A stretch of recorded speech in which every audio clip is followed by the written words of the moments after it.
Hola, ¿qué tal a todos? Bienvenidos a un nuevo podcast. Hoy os voy a hablar de un vídeo en donde vamos a repasar la historia de la guitarra y más en concreto nos vamos a centrar en una de las marcas principales que ha habido en la historia de la guitarra eléctrica. En este caso Gibson, porque es mi favorita y porque creo que es una de las más representativas del mercado actual. La historia de la guitarra data de hace 4000 años. Los instrumentos iniciales no eran como los que conocemos ahora. Si nos remontamos a la antigua Grecia, encontraremos los primeros indicios de sitares. Contaban solo con 3 cuerdas. Cabe destacar que ya se encontraron en la tumba de Tutankamón. El laúd, posteriormente, recorrió el Mediterráneo y lo localizamos en el sur de Francia, Italia y España. El significado de esta palabra es madera en la Edad Media. En el siglo XVII en Italia vemos los primeros ejemplares de 5 cuerdas con afinación ya estándar y contrastes. De todas maneras fue el luthier español Antonio Torres a mediados del siglo XIX quien construyó la primera guitarra de 6 cuerdas con un cuerpo y un mástil más largos y por eso es considerado el padre de la guitarra moderna. Hoy en día hay 4 grandes marcas que históricamente han encabezado el mercado de las guitarras eléctricas. Como vemos en esta imagen, tenemos no exactamente en la forma de la guitarra Telecaster, ¿no? Las marcas serían Fender con el modelo Stratocaster y Telecaster y Gibson con la Les Paul y con la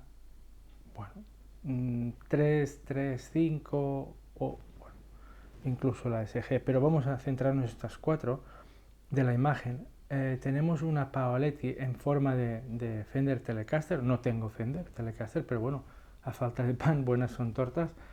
Luego tenemos una General en forma de Fender Stratocaster. Una Gibson Les Paul, eso sí, es original, en forma de, bueno, modelo de la Les Paul tradicional. Y luego una ES330, viniendo a representar estas guitarras bueno, con semicaja y con esta forma así, en este caso Mickey Mouse Ears. Bueno, estas grandes 4 marcas, habíamos comentado Fender y Gibson, a ellas les añadiremos Gretsch y Rickenbacker. En algún otro capítulo vamos a hablar en concreto y en exclusiva de la historia de la marca Fender, pero bueno, hoy de momento vamos a empezar por aquí. El señor Orville Gibson nació en el año 1856 y vivió hasta el año 1918. Nacido en el seno de una gran familia, vivían en una granja de 60 acres al noreste de la aldea de Chateaugay en el condado de Franklin, Nueva York, a solo una milla al sur de la frontera canadiense. Lowell, hermano mayor de Orville, se convirtió en carpintero y vio una gran oportunidad en el floreciente comercio de madera de Michigan. Se mudó a Ostemo, Michigan, cerca de Kalamazoo. En aquel momento, bueno, más o menos estamos hablando de finales de la década de 1970. Atraído por el entusiasmo de su hermano, Orville hizo un gran viaje a Michigan y también se dio cuenta de todas las posibilidades empresariales de la zona. En especial se fijó en el mercado local musical. Habían varias bandas militares en la ciudad, muchas orquestas, numerosas bandas de baile local. Entonces Orville también se mudó y en su caso eligió la ciudad de Kalamazoo, en el condado de Kalamazoo, en el estado de Michigan. Ahí tuvo diversos trabajos. Fue vendedor de zapatos, también zapatero, camarero, de todo un poco. Sin embargo, sabemos que cuando llegó a Kalamazoo, el joven de 19 años ya era un completo artista, músico, multiinstrumentista, intérprete, cantante, comediante, un poquito de todo. Entre sus trabajos diarios y varias aventuras musicales, Gibson, que tocaba la mandolina principalmente, en el año 1894 empezó a reparar y bueno, a intercambiar mandolinas y posteriormente con el tiempo abrió su propio taller.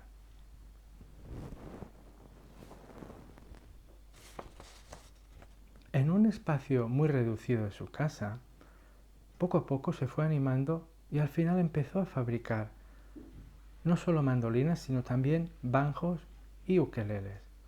Orville no tenía formación profesional en la materia, pero era capaz de dotar a los instrumentos musicales que él hacía, a pequeña escala, de diseños completamente nuevos y revolucionarios.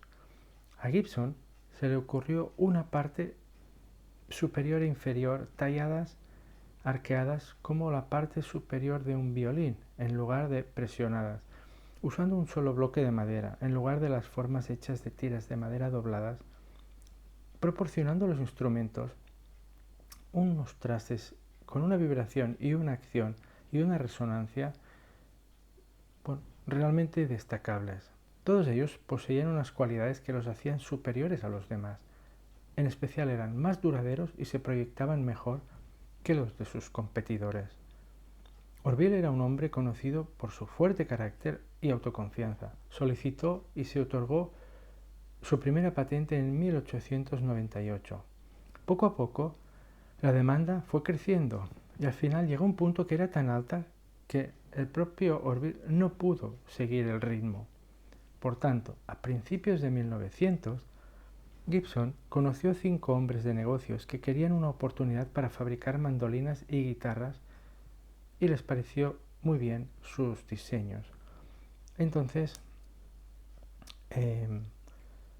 ellos fundaron su propia compañía para comercializar instrumentos, realizar acciones de marketing, etc.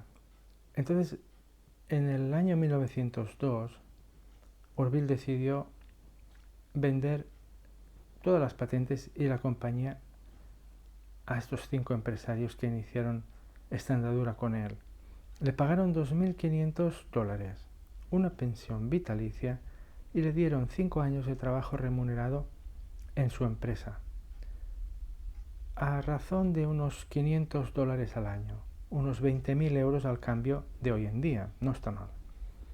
Estos 5 empresarios, con las patentes y con todo el know-how y la cartera de clientes que tenía Orville, dieron un paso más y formaron lo que luego se llamó Gibson Mandolin and Guitar Manufacturer Company, para poder hacer frente a toda la gran demanda de instrumentos del mercado de aquel momento.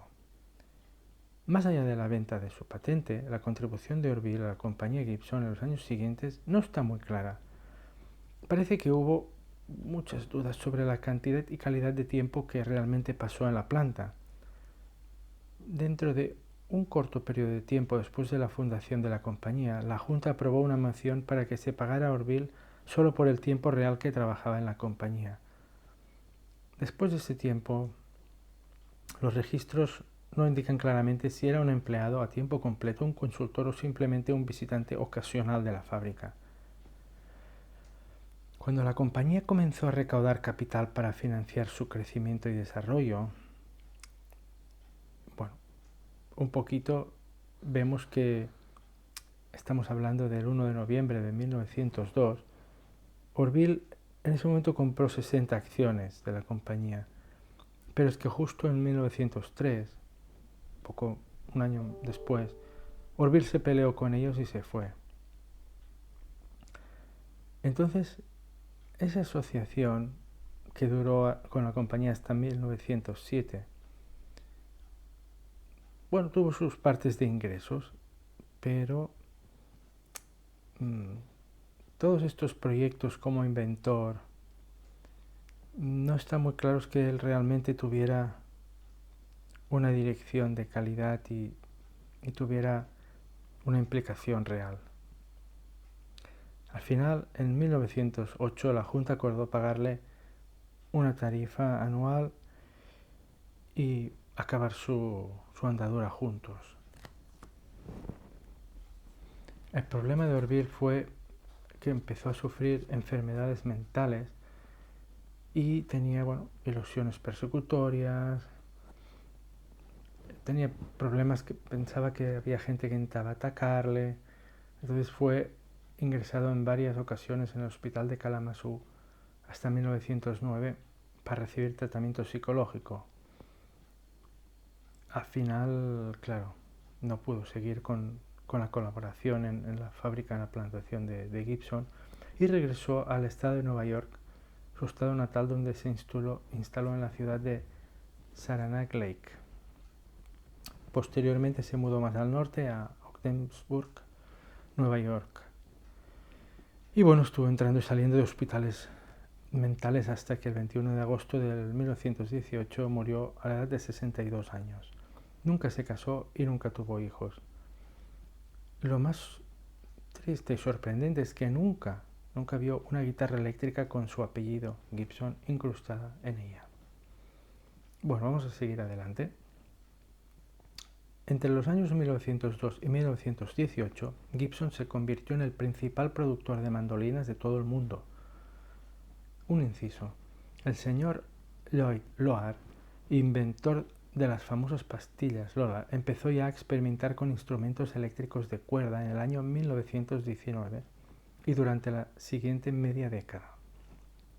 En los años 30, los estilos musicales que estaban más en auge eran el blues y el Dixieland, sobre todo en los estados sureños de América, donde empezaron a coger mucha relevancia entre la inmigración y los acabaron llevando a los principales centros urbanos de las ciudades del norte.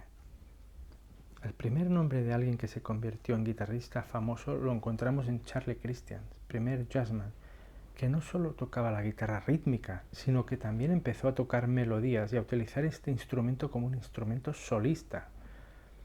Gibson es sinónimo de calidad e innovación en el diseño, tanto de guitarras eléctricas como de guitarras acústicas. Es una marca icónica, de eso no hay duda. Actualmente no es el líder mundial en ventas y bueno, ha tenido sus altibajos en su trayectoria. Vamos a repasarla. En el año 1921, Gibson inventó el puente ajustable y en el 1923 vio la luz la primera Gibson L5, un modelo de guitarra absolutamente pensado para tocar jazz. 3 años después, en el 26, Gibson ya alcanzaba unas cifras de fabricación de 6.000 ukeleles al año y 1.243 guitarras.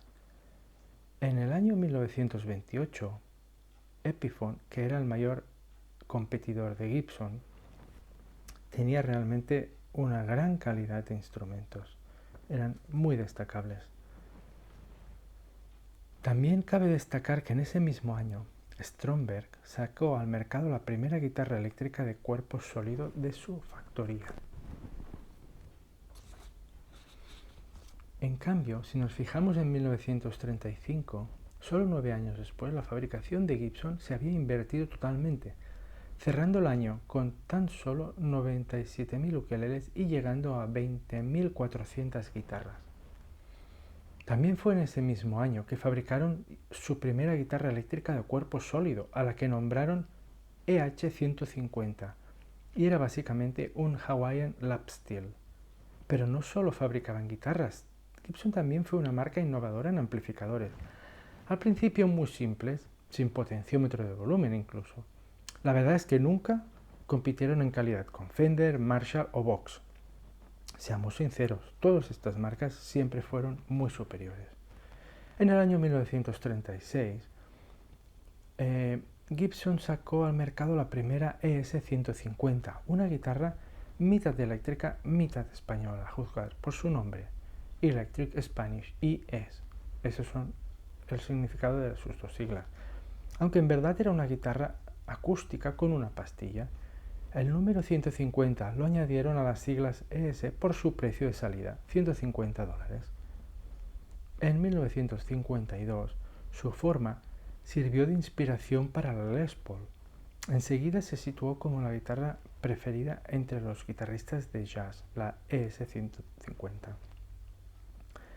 Entonces, en el año 1939, Gibson sacó la primera guitarra con Cataway, la 400.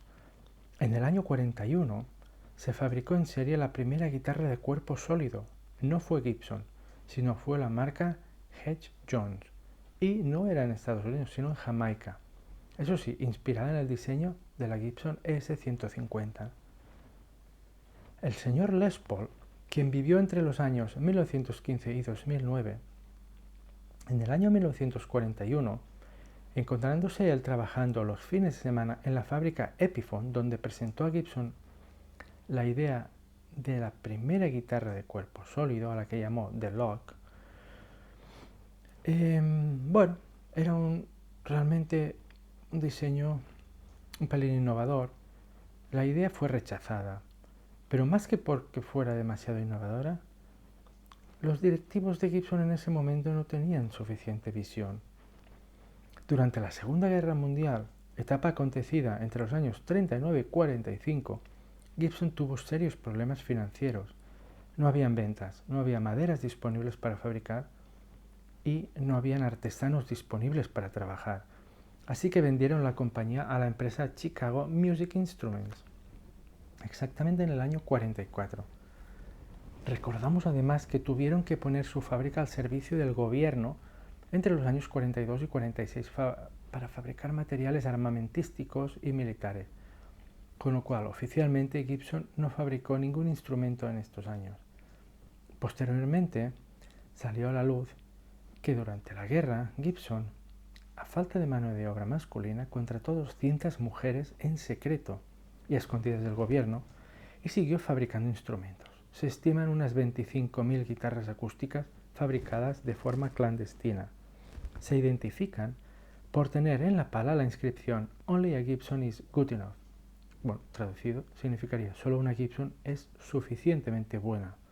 También se supo con los años que una de las razones por las que ocultaron la contratación de mujeres fue por el existente machismo de la época y su temor a que instrumentos de aquella calidad, por esta razón, se desprestigiaran y no fueran adquiridos por los compradores posguerra.